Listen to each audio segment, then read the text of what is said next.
मैं डॉक्टर दीपांकर बैनर्जी बोल रहा हूँ जबलपुर से। और मैं अपने इंस्टाग्राम से जुड़ने वाले लोगों का स्वागत करता हूँ, यूट्यूब के भी मित्रों को स्वागत करता हूँ।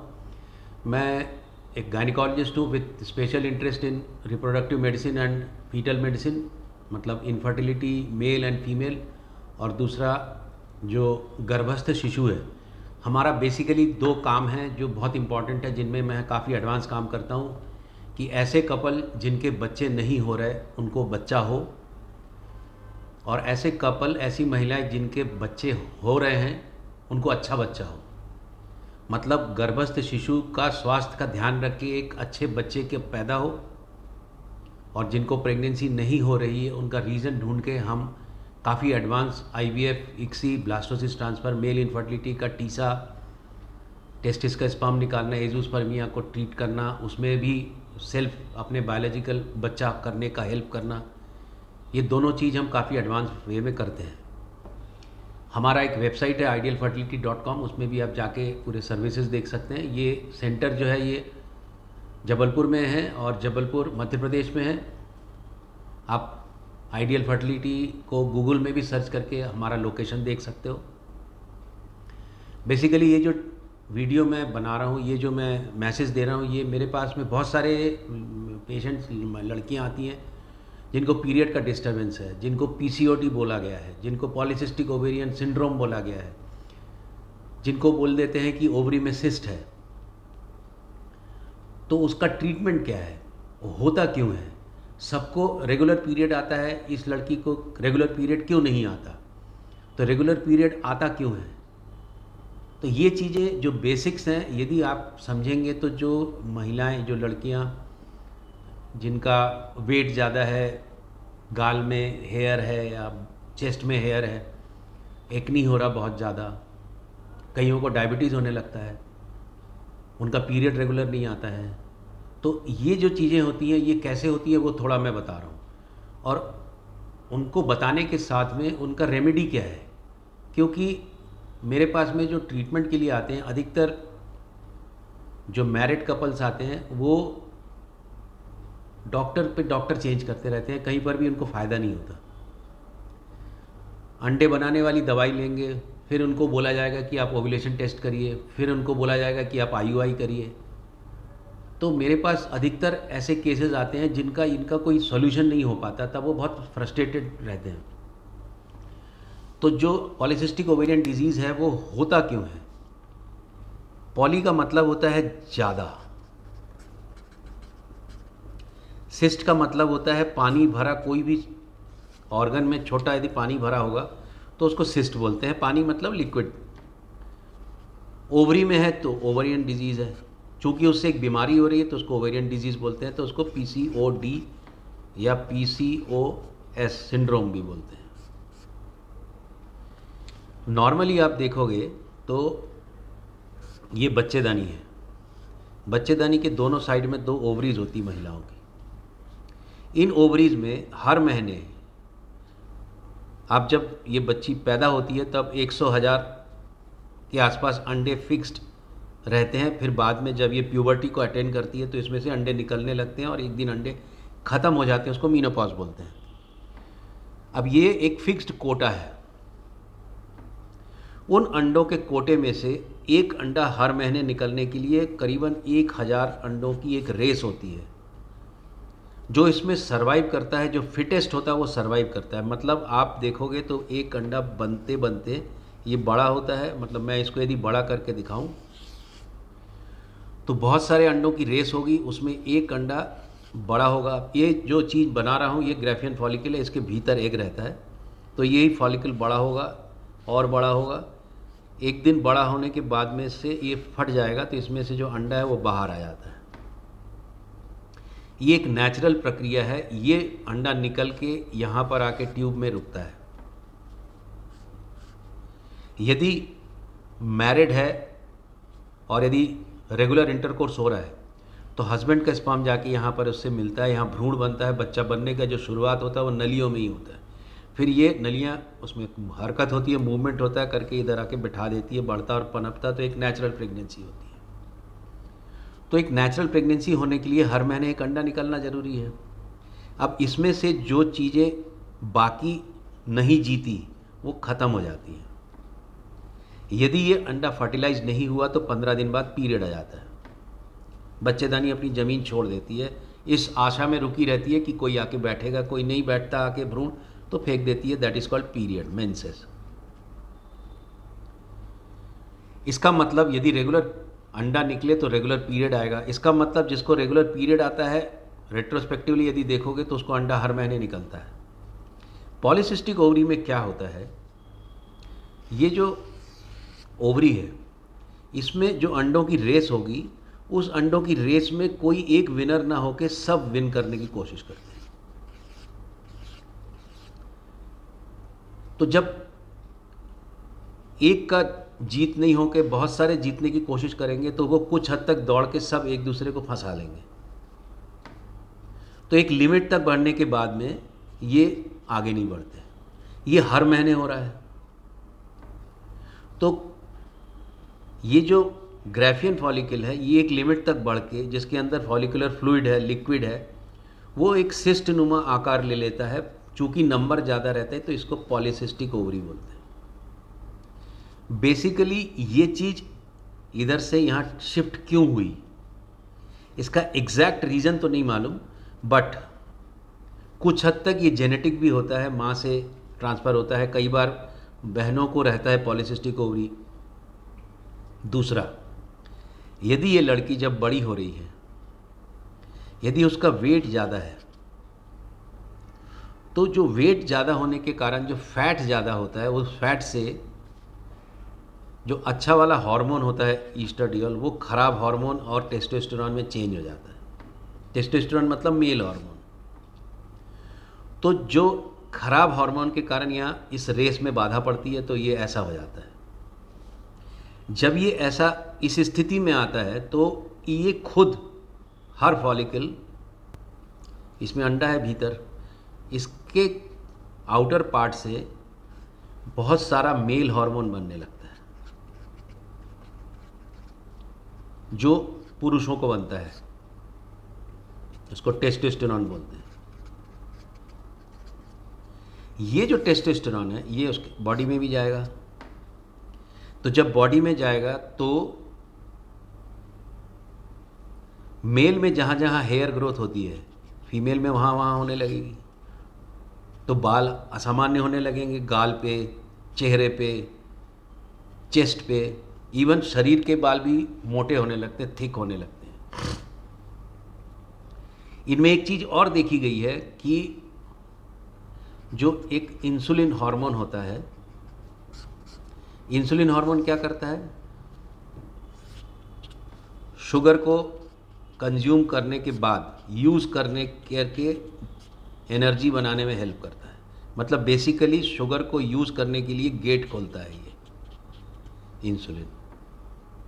अब यदि फैट बढ़ गया या फिर ये गेट रेजिस्टेंट हो गया, मतलब गेट कीपर गेट खोलना ही नहीं चाहता,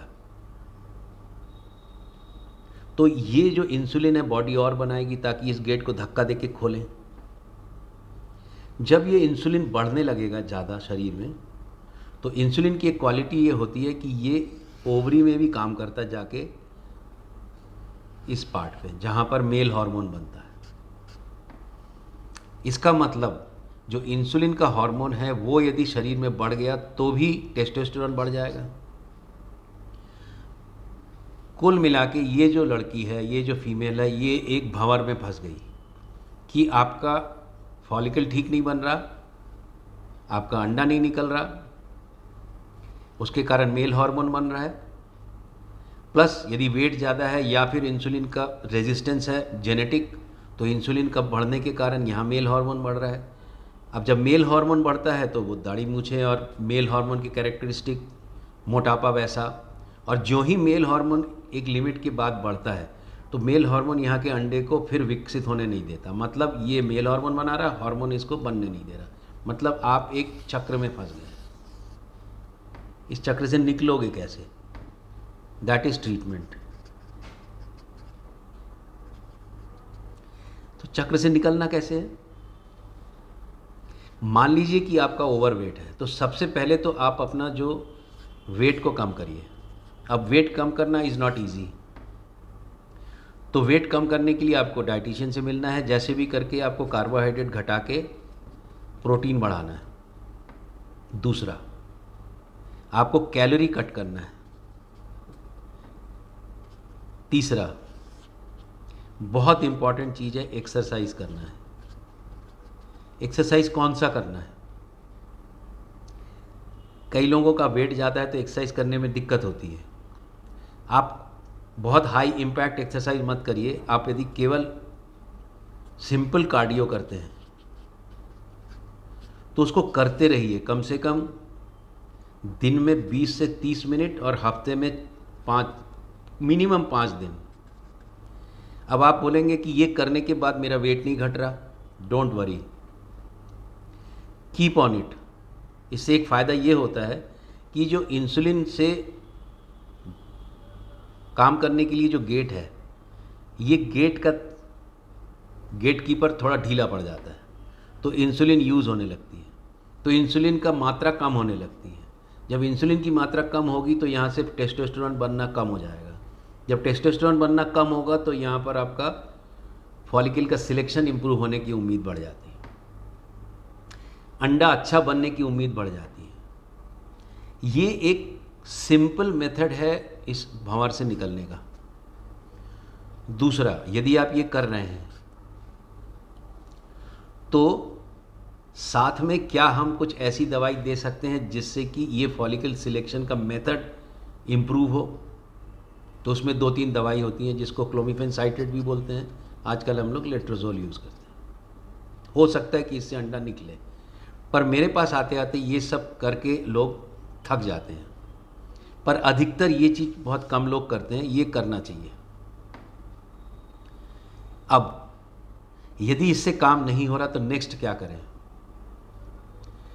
मैं जो बोलता हूँ कि ये जो लिक्विड है ये पूरा टेस्टोस्टेरोन फिल्ड हो जाता है बिकॉज ऑफ इंसुलिन रेजिस्टेंस और सिलेक्शन नहीं होने के कारण। ये जो टेस्टोस्टेरोन बनता है थीका में, ये जो आउटर वॉल में, इसको आप बड़ा करके देखोगे तो ऐसा दिखेगा। इसका जो बड़ा बाहर वाला एरिया है, यहाँ पर टेस्टोस्टेरोन खूब ज़्यादा बनता है और ये अंदर आता है। तो ये जो लिक्विड है, this liquid will be with high testosterone. तो यदि मैं इन सिस्ट से इन लिक्विड को बाहर निकाल लूँ तो ये जो ओवरी है इसका टेस्टोस्टेरोन लेवल एकदम से फॉल होगा। जब टेस्टोस्टेरोन लेवल एकदम से फॉल होगा तो जो नेक्स्ट खेप आएगी ओवरी में अंडे का सिलेक्शन के लिए, हो सकता है उसमें सिलेक्शन बेहतर हो जाए। जब हम इसका लिक्विड एस्पिरेट करें, बाहर निकालें, तो इसमें भीतर अंडा भी है, तो हमको अंडा भी मिलेगा बाहर। तो मैं ये भी एडवाइस देता हूँ कि क्या इन अंडों को हम आपके हस्बैंड से इसको फर्टिलाइज करके भ्रूण बना लें, तो ये आईवीएफ कहलाएगा। तो मैं ये जो पॉलीसिस्टिक ओवरी में आईवीएफ का प्रो आईवीएफ हूँ। क्यों? क्योंकि एक तो हमको भ्रूण बन जाए, मिल लेंगे, उनको आप फ्रीज़ कर लीजिए। दूसरा, इस आईवीएफ प्रोसीजर के कारण आपका जो टेस्टोस्टेरोन का लेवल वो घट गया, तो आपका नेचुरल प्रेगनेंसी का चांस बढ़ जाएगा। तो आप देखोगे कई आईवीएफ के ऐसे पेशेंट हैं मेरे जो कि आईवीएफ फेल हो गया, उसके बाद वो नेचुरली प्रेग्नेंट हो गए। इसका मतलब जो आईवीएफ है that acts as a treatment also. ये थोड़ा एग्रेसिव है बट ज़्यादा जल्दी रिजल्ट देता है। कुछ लोग एक ट्रीटमेंट और भी देते हैं कि हम लेप्रोस्कोपी करके इनके सरफेस में थोड़ा सा डैमेज हल्का सा कर दें, उसको ओवेरियन ड्रिलिंग बोलते हैं। बेसिकली ये हम कॉटरी से या लेज़र से करते हैं, पर उसमें प्रॉब्लम ये है कि इसका जो भीतर के जो फॉलिकल है उसका टेस्टोस्टेरोन बाहर नहीं आता। पर जब आप अल्ट्रासाउंड गाइडेड आईवीएफ करते हो तो हम पूरे के पूरे जितने दिखते हैं ओवरी में सबका सिस्ट निकाल लेते हैं, इसलिए इसमें बेहतर रिजल्ट आते हैं। पर ओवेरियन ड्रिलिंग में यदि आप इसको छोड़ दें करके तो हो सकता है 1 से 1.5 साल में ये प्रेग्नेंट हो सके। जब हम आईवीएफ करते हैं तो आईवीएफ हम इन अंडों का जो भी इस कंडीशन में पड़े हुए हैं उन फॉलिकल को हम जो पड़े हुए हैं उनको हमने इंजेक्शन देके बड़ा कर दिया, मतलब हमने इसका स्टिमुलेशन बढ़ा दिया। इसके अंदर सब में लिक्विड है, उसके भीतर एग्स भी हैं। अब जब हम इसको एस्पिरेट करते हैं तो जितना भी हमको दिखता है हम सबको बाहर निकाल लेते हैं। चूँकि ये अंडा बहुत ज़्यादा मेल हार्मोन के संक्रमण में है या फिर उसके एनवायरनमेंट में है, तो इसकी क्वालिटी कई बार ख़राब रहती है। इसलिए आईवीएफ कई बार पीसीओडी में फेल होता है पहला। बट हम जितने एम्ब्रियो बनाए उनको हम फ्रीज़ कर लें यदि, तो हम बाद में उनमें सिलेक्शन करके एनआईपीजीटी करके जैसा भी हो वो करके हम सिंपल फ्रोज़न एम्ब्रियो ट्रांसफ़र कर सकते हैं। अब ये जो फॉलिकल एस्पिरेशन हम जो कर रहे हैं, इसके कारण पूरा का पूरा जो टेस्टोस्टेरोन का level that goes down, that helps in future pregnancies, future. तो आपका जो डिजीज़ प्रोसेस है वो घट जाता है। आपको जो असामान्य बाल, जो एबनॉर्मल हेयर जिसको हिर्सुटिज्म बोलते हैं, आप देखोगे कि आप यदि ब्यूटी पार्लर यदि हर 15 दिन में जाते थे तो आपको हो सकता है कि 1 महीने में जाना पड़े, 1.5 महीने में जाना पड़े। हो सकता है कि आपका जो वेट है वो थोड़ा सा घटना इजी हो जाए। तो ये एक मेथड है मेरा पॉलीसिस्टिक ओवरी को अटेंड करने का, जो looks like aggressive but it gives very good result. और वेट घटाना बहुत ज़रूरी है। कुछ भी करें आपको साथ में अपने साथ अपना एक हेल्प ज़रूर करना पड़ेगा। यदि वेट नहीं भी घटता है तो एक्सरसाइज नहीं छोड़ना है। डिप्रेशन में नहीं जाना है कि हमारा वेट नहीं घट रहा, हम एक्सरसाइज करके क्या करें। Never think about it, be positive. मैं बार बार पीसीओडी वालों को बोलता हूँ कि बी पॉजिटिव, क्योंकि क्या होता है कि ये मैरिज के बाद में जो एक बहुत लंबा समय बीतता है तो they find themselves as culprit कि मेरे कारण नहीं हो रहा है। Don't feel like this, you change your lifestyle, change your diet, आपको फल मिलेगा और आप अच्छे भी हो सकते हैं।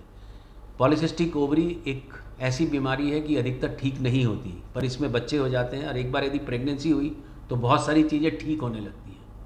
सुनने और जुड़ने के लिए बहुत बहुत धन्यवाद। यदि आप लोग मेरा वीडियो पसंद करते हैं तो आप प्लीज़ मेरे यूट्यूब चैनल को सब्सक्राइब करिए। मेरा स्पॉटिफाई में पॉडकास्ट को भी आप देख सकते हैं और सुन सकते हैं। I am available in English also there, and I will make an English video for this also, for those listeners who can understand English. But I want to help those girls, even though they are not married, if they have abnormal period, they can have their management by listening to this video. Yadi they are not married and they cannot go for IVF, then what they should do? Change your lifestyle, change your food practice, reduce your weight, and without worry, please keep on doing good cardio, good exercise. Even though your weight is not reducing, it will help you to improve your insulin sensitivity and reduce the problem from the ovary, because that is the culprit of creating male hormone. Thank you very much for listening.